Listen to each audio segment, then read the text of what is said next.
Hello everyone and welcome to Heart in Hand Extra, the second of Heart in Hand's two weekly free pods. My name is David Eckert, I am your host, and joining me to discuss quite a busy week for us, even though this is just a little mini 20-minute show, is our tactics guru Adam Thornton. Hello Adam.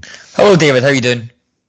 You're famous now after making the papers this week for a conversation, including you, when some of our listeners from our Patreon site were asking you to explain some tactical things to you. And I think a slightly frustrated Michael Beale of the Rangers coaching staff decided to get involved as well.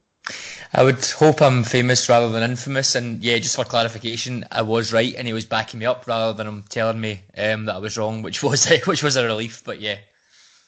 The point was that Rangers do not play with wingers. Some people were claiming that's utter nonsense when Adam stated it, and Mick Beale says we haven't played for wingers in a year. We played two number 10s, and last night when we took on Ross County, those two number 10s were Ryan Kent and Shea Ojo. Wild night at Ibrox. The team, I think I'd describe that display, Adam, as better, but still not there yet. Yeah, functional maybe is probably a good one. I think there was a few that were still dealing with the effects of the weekend, I would say. Davis and Kamara, I thought in particular, were pretty poor in the first half. Kamara came onto a game. Davis looked very much like he'd played 4 games in 12 days. So did Defoe, I think, as well. And obviously he has to go off injured. But I would say it was functional, yeah. I thought the first half an hour or so was kind of, the crowd were starting to get on our backs. And you were thinking, oh God, this is going to be one of these games. But then a moment of sheer magic from Defoe. I thought that was a brilliant take and finish. And yeah, I think you're spot on. I think it was one of those days that you just get the win and you get out. This is the thing about Jermaine Defoe, that when I see people, which they, you see a lot on social media after we play badly, like at Hearts, for example, and they'll say he doesn't fit the system as well as Alfie, and he doesn't. And he doesn't do as much as Alfie does, and he doesn't. But he does have other qualities. And last night, Jermaine Defoe's, if you like, 2 impactful moments were a goal and an assist. The week before against St Mirren, he gets the goal. That's why he is such a useful player to have around the place, because he can't do everything Alfie does. Who can? Very few. Alfie's all-round game is incredible, and he's got that raw physicality. Jermaine Defoe doesn't have that. But, I mean, last night when Rangers were starting to huff and puff, that wasn't even a chance. And yet he just, as you say, Scott Arfield does well to keep the ball alive, but it drops on his chest with his back to goal, a defender at his back and a couple of defenders round him, and it's just all chest, knee, spin, hit, goal, and the flick for the second was, I just thought, beautiful. Yeah, it's an interesting point, because I'm not quite sure Morelos has that finish in his locker, if I'm honest, and I don't think he's got that flick. For Arfield, I'm not sure it's a movement that Morelos would do. He's more likely to probably take it in and try and turn the defender. Away, yeah. So it's interesting the kind of juxtaposition of them. But you're right. We can say he wasn't very involved on Sunday, and I think that's absolutely fair. But 2 moments of quality from him helped to win the game. Yeah. What about the other guys who came into the team last night? Matt Polster came on against Hearts, retained his place. I don't think there was a lot of surprise on that, based on really just how bad John Flanagan had been, and he wasn't much cop, we need to remember, against St Mirren either, and didn't even make the bench last night. Nathan Patterson did, so I think we may well have, unless something changes again, because I would have said we'd seen the last of Matt Polster, and we clearly haven't. But I think we might have seen the back of John Flanagan, because Matt Polster has seized that opportunity. Yeah, I wasn't feeling it as much as the majority seemed to be. I thought he was absolutely fine, and you're right, compared to Flanagan at the weekend, he was bordering on brilliant. But I thought he was good. I thought he was functional. I thought he never gave up. He had a bit of dig about him, and he got forward. He does look a little bit cumbersome and clunky, like he's trying to get forward. I think he admitted that in his post-match himself, that it's not something that he's really in his skill set, if you like, or certainly not to the level of James Tavernier. I thought he was fine. I got shades of Vidmar. He looks reliable. He'll be a 6 or a 7 out of 10. might chip in with the odd worldie, but is not going to be a attacking wing back full time. I think he knows his place in the team. He knows he's going to fill in on the rare occasions that Tav's injured and maybe a couple of appearances at defensive mid. And to be honest, if he's happy with that, then I don't really see the harm in it, other than potentially impacting Patterson's growth. But I think that's probably a wider piece. It's interesting you called them full wing backs there rather than full backs, because I think most people would think, and we've been brought up to believe, that it's in a 5, if you like, a 3-5-2 or a 5-3-2, whatever you want to characterise it as, that you get wing backs. But then when I think about it, yeah, that is how they play at Rangers, even though it's a 4, because they are expected to gallop up and down the wing and get up, not just occasionally, but constantly be up there and attacking. Yeah, absolutely. I put an article up on the Heart and Hand website on Saturday, I think it was, explaining or kind of beginning to explain how I feel the formation is, and it is a 4-3-2-1, I think, when we are out of possession. But when we're in possession, it's actually more of a 2-3-4-1. So if anybody's not read that yet, go and have a look at it and let us know what you think. But you're right, they are wing backs. They provide all the width. You mentioned earlier on, we play those two number 10s who do play narrower. They might drift a little bit and they might go out wide, but when they start playing, they play from the centre. We've got the midfield 3 who are pretty functional as well in there, and they play in a flat line.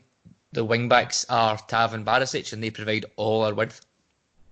Yeah, they do, and good news today with the news that Borna Barisic has signed a new deal, and he's extended his stay at Ibrox until the summer of 2024.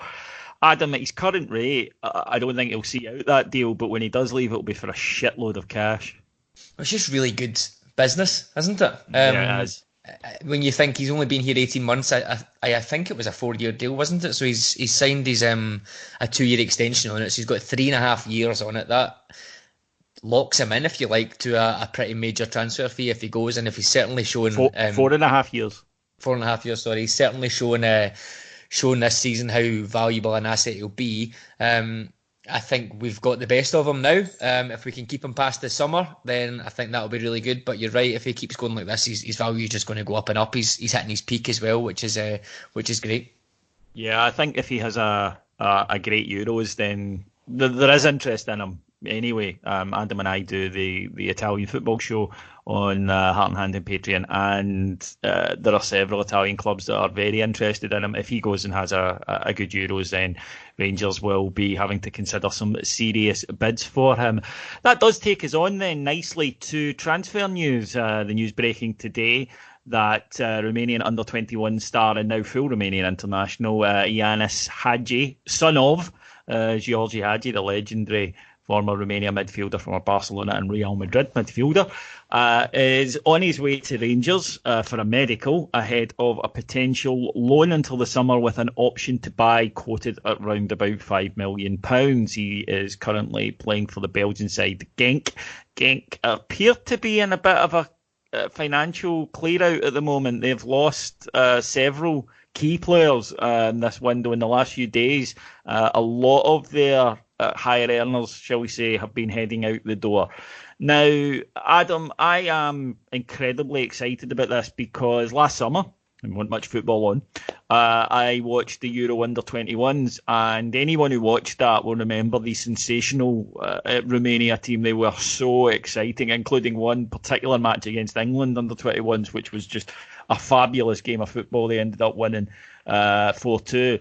And the whole tournament, Ianis Hagi stood out. He was absolutely sensational playing as a number 10. He was quick. He's genuinely two-footed. It's very hard to tell which one is his strongest foot. He smashes in some absolute stunners. The obligatory YouTube video looks sensational. They often do, of course, but this one in particular, he was a very, very exciting prospect. Didn't quite work out. He went to Fiorentina when he was very young, and it didn't quite work out. But he went to Genk, and although his stats for the year aren't bad, he hasn't been playing that regularly. But there is a suspicion that things are not well behind the scenes there.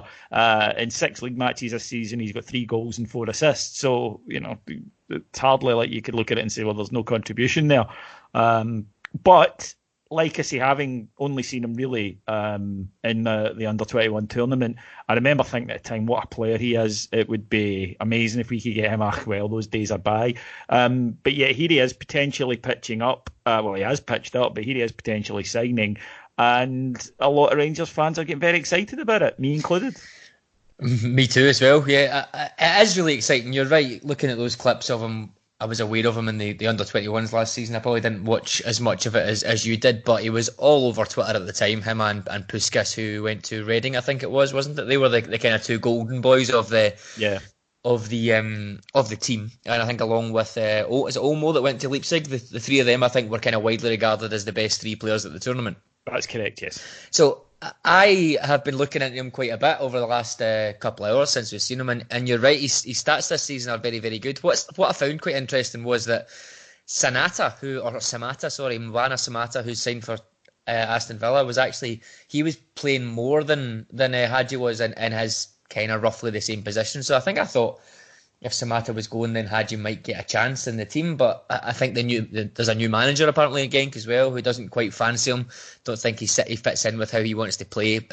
So I think it's our gain. But if he hits the ground running like we think he can, if we have a loan to buy on this of kind of £4 or £5 million, that's really, really interesting. I think as an aside as well, it's really good to see us doing these kind of modern things, if you want to call it that, with loan to buys and buyback clauses and sell-on percentages, things that we've just not done in the past that are pretty standard across European football. It's good to see Ross Wilson having a bit of an impact there and actually making sure that we get the best value that we can, both for players going out and coming in. But Hadji, I'm very, very excited about. I think he could be an absolute star. We've said for a while that we probably need another option on that right-sided number 10, or we could potentially go with 3 behind Morelos and have someone sitting in the middle of them. I think that's key, because guys like Jones and Barker and Ojo haven't really set the header alight for a number of reasons. So we only really have Aribo, Kent and possibly Stewart that play in those positions. So definitely having someone in who is going to be certainly a first pick, if not a first pick on rotation, I think is going to be very exciting. Yeah, you never know how a player's going to work out. Scotland, quirky wee league, and there are times guys come that on paper you think, oh well, he'll tear it up here, and of course they don't. We've all seen it. But if he can adapt to the physical nature of the league, and if he can get settled quite quickly, in terms of just raw ability, then you're right. I mean, the names you mentioned there are the guys who've not been really contributing particularly well. I mean, he dwarfs them when it comes to that sort of thing. It is just about, can he adapt? But clearly Rangers have looked at that and thought he can. He's not renowned for his work rate. He's not someone who has, certainly in his career so far, shown an overwhelming desire to get back and help the team out at the back, but it makes up for it in goals. And it is all about options, isn't it? I mean, Brandon Barker's best game for Rangers has come when he's had a more defensive shift to do, but he's done virtually nothing in an attacking sense, and that's kind of what you need from these players. In the majority of our games, not every game is Feyenoord away. No, yeah, absolutely. I think you're right. Barker's come in and done a decent job against Porto. The other appearances he's had, he hasn't exactly set the header alight. Jones obviously has been injured, and since he's came back, he hasn't really had a run. I still think it's a little bit harsh on Jones if he's getting moved out in this window. But if we're looking at it from a financial point of view, and we're wanting to make that move, maybe Jones on a loan to buy down to the Championship to allow us to get someone like Hadji, I think, based on pure talent alone, then that would be a decent deal. It's just good to have the option, David, definitely. Yeah, I mean, I think Jones out, Hadji in is an upgrade. It is. Really, anybody bar Kent of our wide number 10, sorry, Michael, options are that he would qualify as that. So very excited. The other name linked now, obviously, Jermaine Defoe was injured last night. Thankfully, not as serious, according to the manager, or not thought to be as serious as it looked, because he was stretchered off, looked in a lot of pain. I worried at that point that we might not see him again this season, but the manager said, no, he's up, he's walking about. He'll go for a scan, so we are awaiting that. but that he might be out for 2 to 3 weeks. But 2 to 3 weeks currently, even if it is that, and it could be more, it could be 4, 5, 6, but even if it is only 3 weeks, Adam, that's like 9 games the way things are going at the moment. So it's a hell of a chunk of the season, and Rangers look as though they are going to step into the market. And tonight, it's strongly being rumoured that Rangers have made contact with Hibs for Florian Cambieri. Now, Cambieri arrived in Scotland, looked fantastic when he first arrived, went off the boil a little bit, has been better this season without quite being back to his best. I have limited experience of him, but I have to say that the times I've watched them, mainly against us, I have been impressed. Yeah, me too.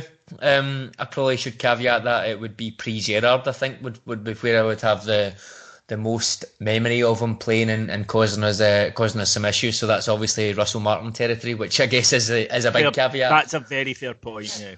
But he looks like, from afar, someone that could come in and make a difference. He's got one of those physiques about him that he's quite strong but also quite pacey. He knows where the goal is. He's only scored 3 goals this season, which I think obviously is a bit of a contradiction, but he is one of those players I think that can come in and be a decent option. We've seen Defoe, I think, just 4 games in those 12 days, maybe similar to Davis, just caught up on Defoe a little bit, running for that ball last night, and he's tweaked his calf. Morelos is carrying a niggle as well. Who's to say what happens there? You might have to sit out another game or 2 with that possibly, so having another option there who knows the league, has scored goals in the league, if not many this season, is a good chance. Some of his other numbers in terms of expected goals, expected assists are still quite good, even if he's not got the goals. So he is actually getting himself in the good positions, and you have to think a team like Rangers versus a team like Hibs, he will get more chances, and I think he is one of those players that will stick them away. I think this seems a bit more realistic or a bit less of a punt than, say, a Shankland, David, or a Nisbet from Dunfermline. Shankland would obviously cost probably 3 times what Cambieri would cost, and neither him or Nisbet are really proven in the top league. This one, if it's just a loan for 6 months even, just to get us through to the window, get us through to the summer, makes sense. And also if it's a cheap loan that allows us to get Hadji in, then it's a no-brainer. Yeah, I think so. Other name mentions being Glenn Murray from Brighton. Obviously, the kind of other end of the age scale, and I dare say wage scale as well. But Rangers certainly do appear to be active in the market, which is good. I just think you need a wee boost at this time of year, no matter how you're doing or how happy you are with the squad. I don't think it hurts to bring in, especially not players who can make an immediate impact. So we look ahead then, Adam, to Saturday. We've got Aberdeen pitching up. Now, Aberdeen last season, of course, caused us all sorts of problems, but this season, for 120 minutes of the 180 we've played them, Rangers were sensational. 5-0 win, 2-0 up at Pittodrie, then completely switched off at Pittodrie, ended up being caught for a 2-week draw. Certainly in terms of if Rangers go out and play at their best, we'll smash Aberdeen, but the counter to that is that we haven't been at our best lately, and you know that they're going to come and put everything into this match. I think that it's one that obviously we should be winning, but it's certainly one that the performance level will have to go up another notch. Yeah, definitely. I think we need to get back to that performance that we had against Aberdeen back in September, I think it was, wasn't it, where we beat them 5-0. Another one like that will be brilliant. I thought we were outstanding that day. The quality that we showed. I think that was probably one of our best performances, I think, at home. And I think the key to that, and we've seen it a little bit last night, was Scott Arfield playing in central midfield. For me, I've been back and forwards on Scott Arfield from wanting him to play a bit further forward to wanting him to play midfield to probably not really wanting him in the team at all. But I think in these type of games, against these type of oppositions who are going to sit in and are going to frustrate you, someone like Arfield in midfield, central midfield, along with, I assume, Davis and Kamara, on Saturday will be vital. I thought he was man of the match last night in the game. I thought he was brilliant. He's never going to be one of these guys who is perfect and makes 100% passes or even scores a hat-trick every week. There's going to be a lot of things that don't come off, but I think he's just quite impactful and he makes things happen in the final third. And coming from deep like that, especially if you've got guys like Kent, Morelos, hopefully Greg Stewart playing ahead of him. I think that's quite a nice little combination. He seems to link quite well with Greg Stewart and or Joe Aribo, so that's quite interesting. The only major change, obviously, from that is we won't have Tavernier on the right hand side, which is a bit of an issue. But if Polster can give us a performance round about the same level as he did against Ross County, I think that shouldn't be a huge difference against a team like Aberdeen. One of the things I think will help is that it'll be a decent atmosphere, because it has been something that's been talked about by Rangers fans.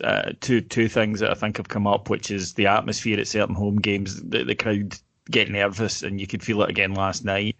And the other thing being that the place empties in the last 20 minutes, but the last 10 in particular, to the point where last night, when I looked around it, my dad actually joked to me. He said, "Did you fart?" Because everywhere we looked around about us was empty seats.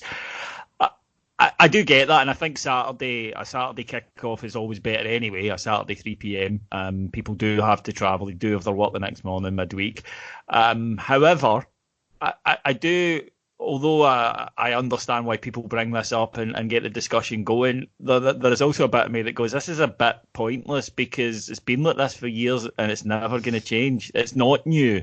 It's not a recent development. Rangers fans can be very demanding. They can, we can be 4-0 up, somebody misplaces a pass and you hear the groans and moans. And they leave early. I mean, it's something that's been going on for years. Not everyone, but a big enough percentage that it is noticeable. Yeah, I think I noticed it a lot more last night than maybe the last couple of games. Around about 82 minutes, so there was a steady stream of people starting to leave. I think you're spot on though. Saturday 3 o'clock. It's only our third so far, I think, this season.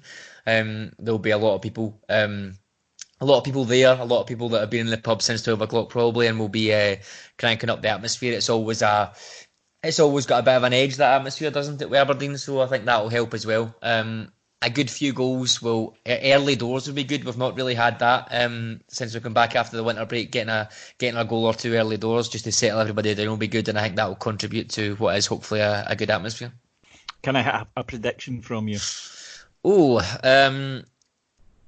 I think if we play that kind of way and we go about it like we did, I don't think we're playing as well or as fluidly as we were kind of the September time when we beat them 5-0. But if we try and get back to that team and try and raise the tempo that we maybe haven't managed to do in the last 3 or 4 games, I think we should get a couple of goals. I'm going to go for 3-0. I'll go for 2-0. I think it will be a bit of a grind. I think we'll need to be a bit patient. Aberdeen are going to sit in, but I do think we'll have a bit too much quality in the final third. Anyway, folks, if you want to hear more from us, then we'll be back on Monday here on Heart and Hand, as I say, our 2 weekly free shows. But if you want even more and you want instant reaction to the game, for example, then come over to our Patreon site, where you will find lots and lots and lots of new content every single day, including a preview of the match, a post-match that happens almost immediately after it, some reaction later that night as well. Tons of content coming your way, as well as Adam's Tactical Show, which, as you heard right at the start, has the stamp of Belian approval. Adam, my thanks for joining me. Cheers, David. Thanks to our executive producers in London, Mr. Mike Lee and Paul Myers. I'll be back on Monday. Until then, enjoy your weekend. Take care. Bye-bye.